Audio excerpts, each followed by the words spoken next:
이번 영상에서는 역대 미 대통령과 UFO와의 상관관계를 조명해보는 시간을 갖도록 하겠습니다. UFO 문제로 고심한 최초의 미국 대통령은 33대 대통령인 트루먼입니다. 2차 세계대전 후 정보기관들을 대폭 개편한 그에게 있어서 UFO에 관한 문제는 상당히 당혹스러운 문제였습니다. 미중앙정보국, 미국가안보국 등 신설된 정보기관들이 미국민들의 UFO에 대한 민감한 반응을 가라앉힐 정도로 충분한 대처를 하고 있지 못했기 때문입니다. 대부분의 역사가들은 그가 UFO 문제에 대단히 부정적이었다고 평가합니다. 그러나 트루먼은 1950년대 대중연설에서 만일 UFO가 정말로 존재한다면 그것이 지상의 어느 강대국에서 만들어진 것은 아니라는 점만은 확실하게 말씀드릴 수 있습니다. 라고 말했습니다. 그가 이런 주장을 한 데는 그만한 근거가 있었습니다.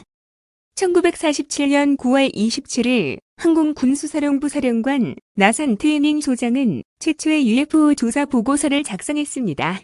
보고서는 UFO가 결코 허구나 환상이 아니라 실제하며 기존 비행체와 크기가 비슷한 원반 형태로 기존의 비행체가 결코 흉내낼 수 없는 극도의 상승 속도와 회전 비행할 때 뛰어난 기동력을 보이고 항공기나 레이더에 포착될 경우 뚜렷하게 회피하려는 특성을 보이기 때문에 지성이 있는 누군가가 직접 조종하거나 원격 조종되고 있는 것이 틀림없다고 결론을 내렸습니다.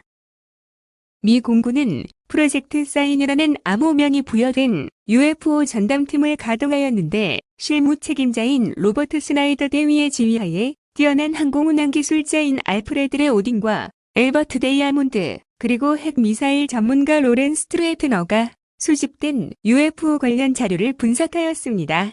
항공운항 기술자인 알프레드 오딘은 원반 형태의 납작한 형태가 항공역학적으로 뛰어난 기동성을 보일 수 있다는 사실을 굳게 믿고 있었고 1948년 말 모든 정황으로 봐서 UFO가 외계로부터 날아오는 것이 틀림없다는 결론을 내린 상황 분석 보고서를 작성하여 상부에 제출하였습니다.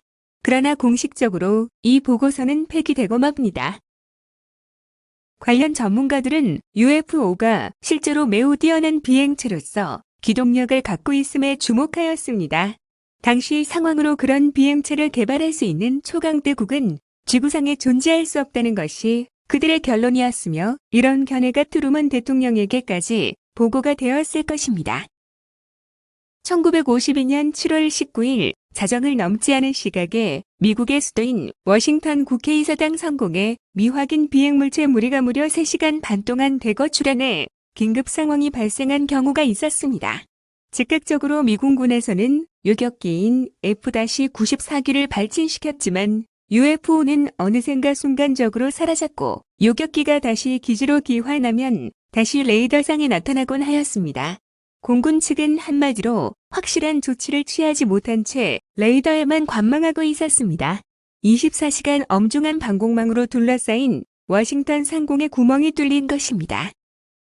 이 사건이 발생한 직후 일주일 뒤 또다시 UFO 편대가 워싱턴 상공에 출현했습니다. 앤드로스 기지의 요격기들은 전번과 마찬가지로 긴급 출동했으나 가까이 접근하면 UFO가 매번 순간적으로 사라져 버리고 맙니다. 마침내 한 요격기로부터 무전을 통해 UFO가 바로 눈앞에 있다는 말과 함께 굉장히 크고 청백색 빛을 내뿜고 있다고 무전으로 전해왔습니다. 그러자 UFO가 그 요격기를 중심으로 원형 형태로 포획해버리자 조종사는 겁에 질린 목소리로 지금 내 주위에 몰려있는데 어떻게 해야 하는가 하는 하소연의 긴박한 목소리가 들려왔습니다. 20초 후 UFO 편대는 사라지고 다행히 아무 일은 발생하지 않았습니다. 이 사건에 충격을 받은 미 행정부의 최고 책임자인 트루먼 대통령은 며칠간 고심한 끝에 아인슈타인 박사에게 전화를 걸어 그의 의견을 들어보기로 합니다. 아인슈타인 박사는 트루먼 대통령에게 대답하기를 UFO에 대해 무엇을 해도 상관은 없지만 단 한 가지 명심할 것은 절대 공격을 해서는 안 됩니다. 그것이 지구의 지적 생물체가 타고 있는 비행물체라면 우리 지구인으로서는 그들을 당해낼 수가 없습니다. 우리가 먼저 공격을 하는 것은 스스로 화를 자초하는 것입니다. 라는 말을 전하게 됩니다. 시청해주신 여러분들께 진심으로 감사드립니다. 다음 제108편에서는 수원 상공에 출연한 미확인 발광체 영상의 조사 분석 결과를 공개합니다.